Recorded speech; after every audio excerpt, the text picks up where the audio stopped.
أن لا إله إلا الله وحده لا شريك له وأشهد أن سيدنا محمدا عبده ورسوله لا نبي بعده. اللهم صل وسلم على حبيبنا وشفيعنا مولانا محمد وعلى آله وصحبه ومن تبعه بإحسان إلى يوم الدين. أما بعد. إلهي أنت مقصودي رضاك ومطلوبي عندي محبتك ومعرفتك. وقال الله تعالى أعوذ بالله من الشيطان الرجيم بسم الله الرحمن الرحيم يا أيها الذين آمنوا اتقوا الله حق تقاته ولا تموتن إلا وأنتم مسلمون. وقال النبي صلى الله عليه وسلم أفضل ما قلت أنا والنبيون من قبلي لا إله إلا الله. إلى حضرة سيدنا المرشدين سيد أحمد صاحب الوفاة تاج العارفين رضي الله عنه. الفاتحة. بسم الله الرحمن الرحيم الحمد لله رب العالمين الرحمن الرحيم مالك يوم الدين إياك نعبد وإياك نستعين اهدنا الصراط المستقيم صراط الذين أنعمت عليهم غير المغضوب عليهم ولا الضالين. Amin. Yang sama-sama kita muliakan pemirsa Abah Hadratus Syekh Ahmad Sahibul Wafat dan juga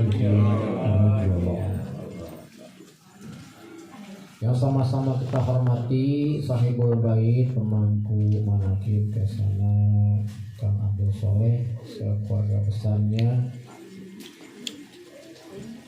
sesepuh khotaman dan manaqib di tempatnya masing-masing, rekan-rekan mubalighin, mubalighoh da'i-da'iyah thariqah qadiriyah naqsyabandiyah, pondok pesantren Suryalaya, habis khusus kesana akhirul kiram Ustaz Sofyan, ketua LDTKN Kecamatan Siomas,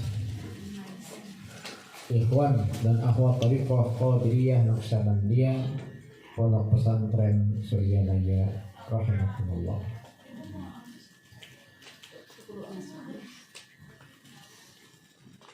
Yang senantiasa kita doakan semoga Sahibul Bait pemangku manaqib diberikan kemudahan rezeki, keluasan usahanya, amin, dan semoga bisa istiqomah dalam pelaksanaan manaqib, amin. Karena manaqib itu dalam thariqah kita kedudukannya sama dengan rukun Islam yang kelima, haji, syahadat, sholat, puasa, zakat mah teu kudu modal. Zakat ge setahun sekali, zakat fitrah deh. Betul ya? Betul. Tapi kalau haji berat. Talqin, zikir, kota mamah, modalna sajadah, jeung tasbih, tos sakitu. Tapi manaqib kita modal, masya Allah. Dan bukan masalah modal materi saja, tapi beratnya manaqib juga harus ada dukungan penuh dari beberapa pihak. Di antaranya istri atau suami. Terkadang suaminya mau bikin manaqib, istrinya keberatan, terjadi manaqib. Aya nu kitu, nah, terkadang aya anu istrina sumanget bikin manaqib, salakina nya. Aya nu kitu. Berat, Pak. Berat. Tapi meskipun berat, semua umat yang mengaku Islam pasti semuanya ingin pergi haji. Coba tanya. Yang jarang sholat juga pasti mau pergi haji. Puasa tarang, sholat makom, tak haji mah, wah semangat. Ayam kita. Wah pasti. Kamal gratis mah bah. Semangat kita. Begitu pula ikhwan yang sudah ditalqin zikir pasti semuanya ingin bukan manaqib di rumahnya masing-masing. tapi memang ada beberapa hal kendala yang membuat ikhwan itu semua tidak bisa bikin mengaji. Dipanggil mas sudah oleh abang, panggil kan. Tapi terkadang karena ada kendala maka tidak semuanya bisa bikin mengaji. Kita doakan semoga Kang Abdul Soleh diistiqomahkan hatinya. Amin. Dimudahkan rezeki dan juga usahanya. Amin. Ikhwan ahwat tariqah Qadiriyah Naqsyabandiyah, pondok pesantren Surya rahimakumullah. Ada seorang sahabat bertemu dengan Rasulullah sallallahu alaihi wasallam. Sahabat ini memintakan satu wasiat kepada Rasul. Kata sahabat, ya Rasulullah, kulli fil islami qawlan la as'alu ahadan ba'daka. Ya Rasulullah, berikan aku satu wasiat saja dan aku tidak akan menanyakan setelah engkau. Faqala, maka beliau menjawab, qul amantu billah. Katakan aku beriman kepada Allah. Sumastaqim. Setelah engkau iman kepada Allah, istiqomahlah dengan keimananmu.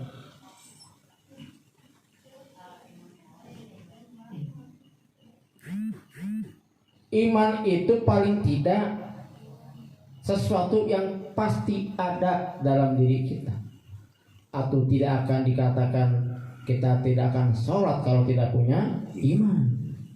Mana mungkin kita akan puasa kalau tidak punya iman. Dan kita itu alhamdulillah mampu untuk mencegah diri dari perbuatan yang Allah benci karena kita punya iman. Yang sulit adalah istiqomah dalam iman kita. Apa itu yang sulit? Istiqomah dalam iman kita, istiqomah dalam ibadah kita, istiqomah dalam sholat kita, istiqomah dalam zikir kita, istiqomah dalam khotamah. Itu yang sulit. Betul ya? Dan ternyata ini pun dialami oleh sahabat Nabi, bukan kita aja. Kan terkadang kita ini suka mengeluh dalam diri kita sendiri. Kemarin mah bulan puasa bisa khatam Quran. Hari pertama puasa itu sudah dapat 5 lembar. Masuk Syawal jangan 5 lembar, selembar juga enggak. Berarti turun naik gitu kalau begitu. Turun tuh butuh. Kemarin mah bulan puasa ya Allah itu kita sholat tarawih dari kita maghrib isya berjamaah ikut tarawih. Berapa rakaat itu? 23 rakaat tarawih kita tiap malam. Sholat sunnahnya setelah lewat Ramadan masuk Syawal banyak berkurang. Bahkan kita banyak lewat sholat malam. Turun lagi subuh kesiangan. Dulu mah ketika Ramadan subuh berjamaah. Turun lagi tuh ibadah kita di bulan Syawal. Sedekah kita itu rajin di bulan puasa. Syawal mah turun sedekah kita. Begitu kan ya, kita kadang suka berpikir ya Allah, itu pun ternyata dialami oleh para sahabat. Dalam hadis riwayat Muslim itu ada seorang sahabat bernama Khanzolah menghadap Abu Bakar Siddiq radhiyallahu anhu. Kata Khanzolah begini, ya Abu Bakar, aku ini seperti orang munafik. Ini kaget Abu Bakar Siddiq dengan ucapan itu. Abu Bakar, subhanallah, kenapa kau mengatakan demikian wahai Khanzolah? Begini Abu Bakar, ketika aku bersama Rasul, beliau itu memberikan aku nasihat. Aku bahkan sampai menangis mendengarkan nasihatnya. Terasa meningkat imanku dekat dengannya. Tergambar olehku bagaimana nikmatnya surga, dahsyatnya neraka. Tetapi ketika aku pulang ke rumah, lepas dari Rasul, bertemu istriku, bertemu anakku, aku lupa dengan tadi yang aku sudah terima dari Rasul. Terasa imanku lepas. Berbeda dengan ketika aku bersama Rasul. Abu Bakar, iya ya, kalau gitu aku juga begitu. Kok sama kita ya perasaan kita? Kalau dekat dengan Rasul, kuat iman kita. Coba saja Pak Bu, itu waktu Pangsabah masih ada, kita ke Suryalaya, sedingin apapun air itu mandi malam kita nggak lewat, betul nggak? Datang ke Suryalaya, dingin kondisinya. Tapi tidak terasa dingin karena ada kekuatan yang membuat kita tuh mampu mandi malam di Suryalaya. Ada magnetnya, ada kekuatan yang gak terlihat membuat kita bisa mampu mandi malam meskipun keadaan sangat dingin luar biasa. Coba pas di rumah, jauhkan bedanya. Sama seperti itu. Maka Abu Bakar Siddiq radhiyallahu anhu dengan Khanzalah menghadap Rasulullah sallallahu alaihi wasallam. Diungkapkan oleh Abu Bakar Siddiq keadaan seperti itu, maka dengan tersenyum beliau menjawab, "Ya Khanzalah, wahai Khanzalah, walladzi nafsi biyadi, aku bersumpah," kata Rasul, "lau tadumuna ala ma takununa," kalau engkau itu dawam terus menerus konsisten istiqomah seperti itu, indi ketika denganku, wa zikri atau engkau sedang zikir, la safahatkumul malaikatu, kalau engkau itu istiqomah zikirnya, khotamannya, mandi malamnya seperti di Suryalaya, tidak berubah, la safatkumul malaikah, maka malaikat akan menyalamimu. Fi firasikum, ketika engkau berada dalam tidurmu, wa tarakikum, dan dalam pekerjaanmu, setiap waktu itu malaikat pasti akan menyalamimu ketika kita tidak pernah berubah konsisten dengan ibadah kita. Walakin Hanzalah sa'atan wa sa'ah, 3 kali. Sa'ah wa sa'ah, sa'ah wa sa'ah, sa'ah wa sa'ah. Apa itu artinya? Ada prosesnya, ada prosesnya, prosesnya, prosesnya. Semua ada prosesnya. Hadis riwayat Muslim. Dari hadis ini paling tidak ada beberapa hikmah yang bisa kita ambil. Satu, Abu Bakar As-Siddiq radhiyallahu anhu itu kurang dekat apa dengan Rasul, coba. Tapi beliau masih memerlukan sahabat untuk mengingatkan, yaitu siapa tadi namanya? Hanzalah namanya. Memerlukan sahabat untuk saling mengingatkan. Itulah kita ikhwan. Perlu ikhwan yang lain untuk saling mengingatkan. Maka dulu ketika Riyallah Pangarsa Mbah Nur itu memberikan satu penekanan, Riyadhah jangan sendiri, harus ada kawan agar saling mengingatkan. Tidak bisa kita berthariqah itu sendiri, harus ada ikhwan yang bisa saling mengingatkan. Nah, kembali ke masa tadi itu adalah amantu bi rasul mustaqim, iman kepada Allah, kemudian istiqomah, iman kepada Allah istiqomah, iman kepada Rasul istiqomah, yakin kepada guru pun itu harus istiqomah. Karena yakin kepada guru itu adalah syarat kita untuk beramal di thariqah. Yakinuka bi anna sayhoka mursiduka, yakin. Tadi itu kalau sudah kepada yakin berat. Yakin berat. Maka istiqomahlah dengan yakin kita kepada guru mursyid.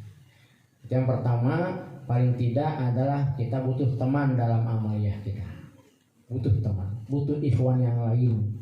Nama nakib ini sebagai sarana kita bertemu dengan ikhwan yang lain. Khotaman itu juga begitu, setiap malam Sabtu kalau bisa nanti itu ya diinfokan lah Kang Abdul Soleh nih di grup biar kita nggak lupa. Ingat Sabtu khotaman di Musola Pak Obay. Nanti kalau sudah biasa, misalnya kita nggak perlu lagi itu informasi.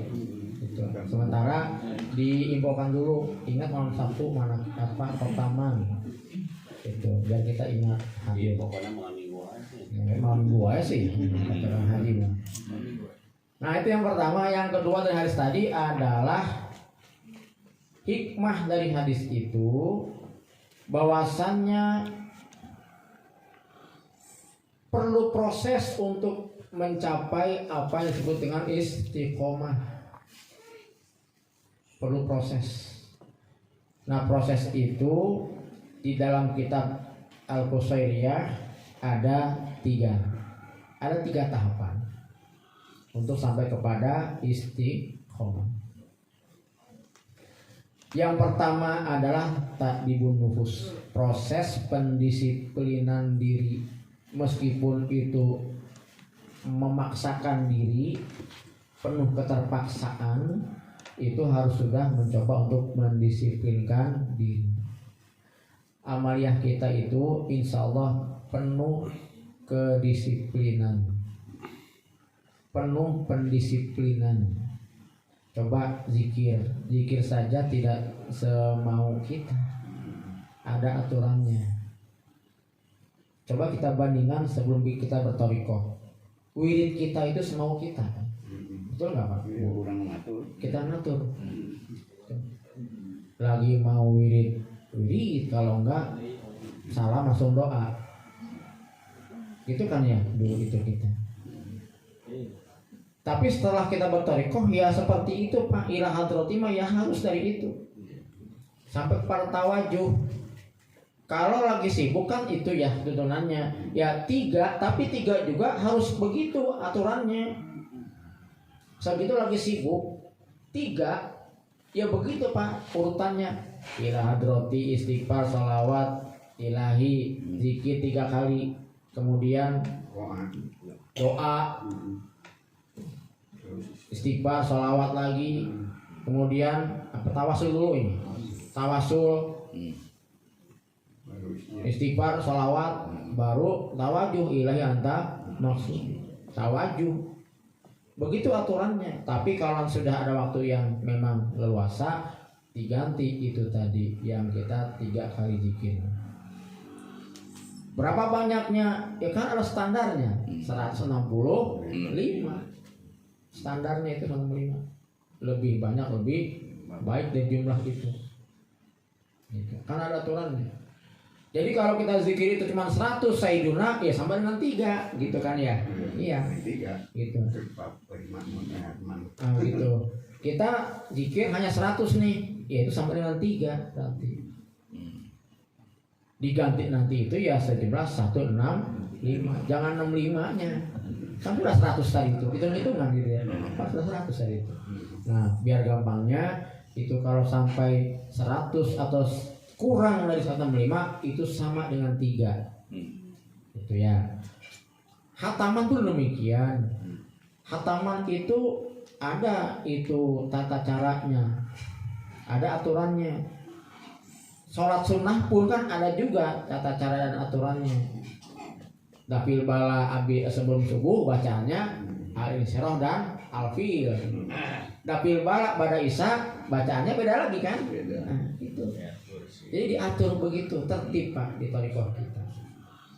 Gitu ya. Meskipun kita kemana pun selama thariqahnya di Suralaya sama zikirnya, sama khatamannya, sama manakibannya. Hanya mungkin beda bahasanya ketika hikmat ilmiah. Gitu. Tanbih juga ada yang bahasa Inggris. Ketika di Singapura itu bahasa Inggris. Tapi untuk Quran tidak ada sari tilawah. Iya Pak ya.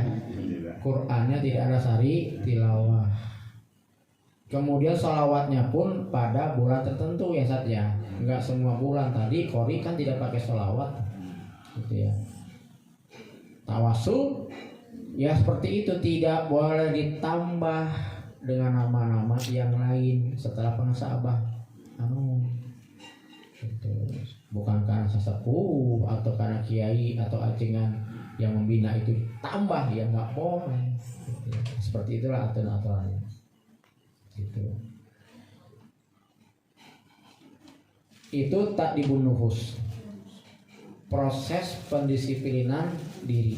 Meskipun penuh dengan keterpaksaan karena kita mah pertama kali ngamalkan thariqah ini pasti dengan keterpaksaan.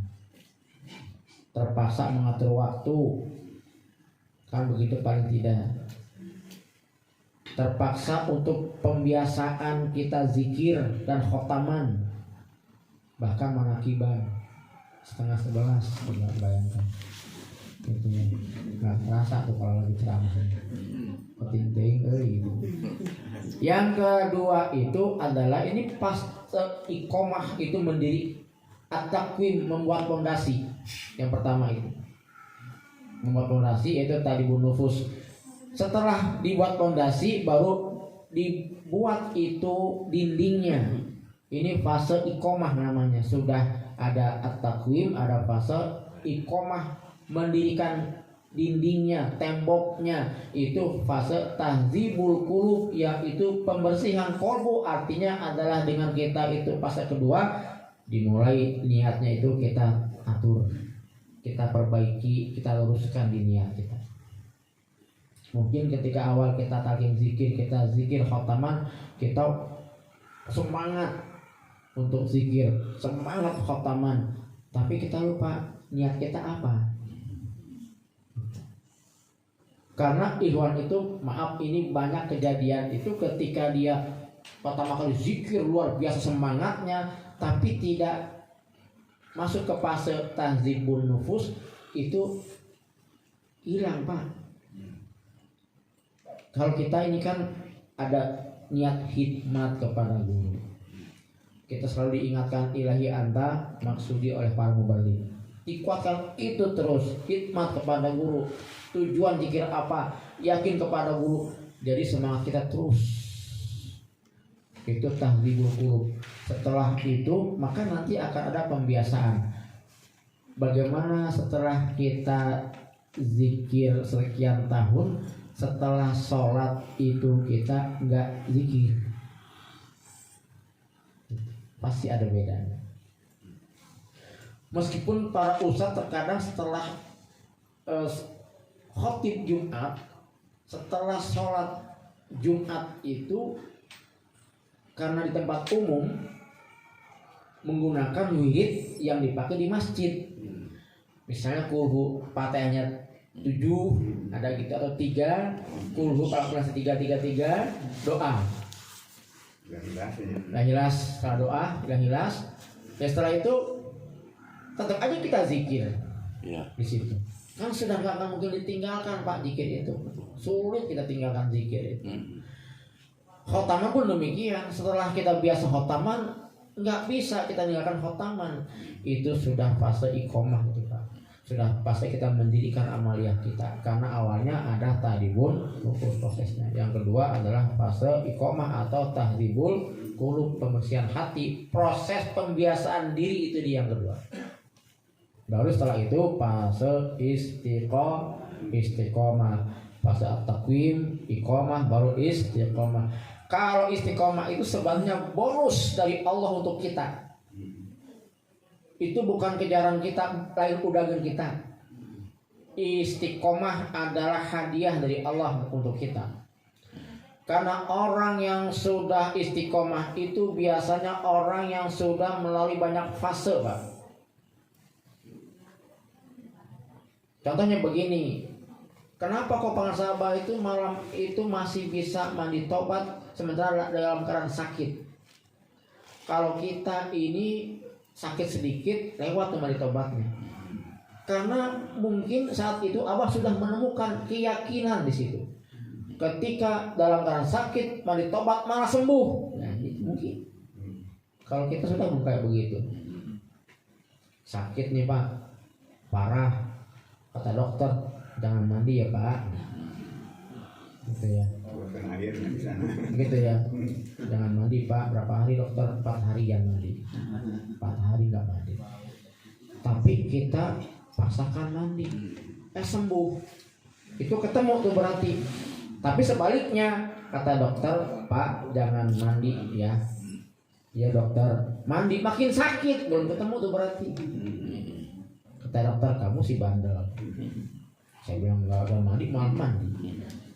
Berarti belum ketemu tuh. Dan fase itulah itu istiqomah itu sudah merupakan hadiah dari Gusti Allah, bukan kejaran kita.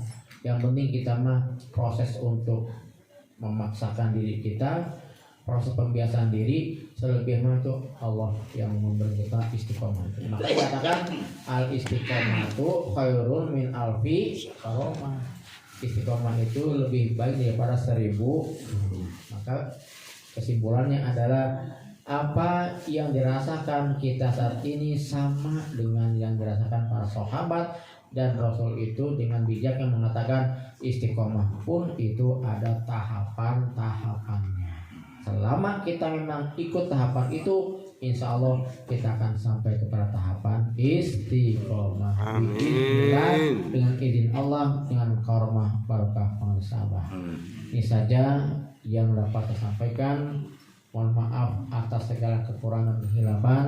Semoga kita semua diberikan taufik dan hidayah, diberikan kekuatan untuk ibadah melalui amalia Thariqah Qadiriyah Naqsyabandiyah Pondok Pesantren Berjalaya, dan semoga kita diaku murid oleh para sahabat. Amin ya Allah ya rabbal alamin. Hadallahu wa iyyakum ajma'in. Assalamualaikum warahmatullahi wabarakatuh.